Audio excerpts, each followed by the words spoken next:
नंतरची बातमी आहे सुजय विखे यांच्या संदर्भात। सुजय विखे पाटील हे उमेदवारी अर्ज दाखल करणार आहेत। मुख्यमंत्र्यांसह दोन्ही उपमुख्यमंत्री उपस्थित राहणार आहेत। तर अर्ज भरण्यापूर्वी रॅली देखील काढण्यात येणार आहे।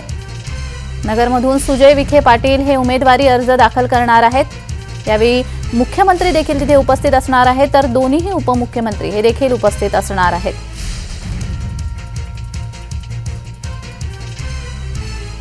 प्रधानमंत्री नरेंद्र मोदींच्या नेतृत्वाखाली महायुतीची उमेदवारीची जबाबदारी या ठिकाणी पक्षाने मला दिली आणि आज अर्ज भरायचं मुहूर्त निश्चित झालाय।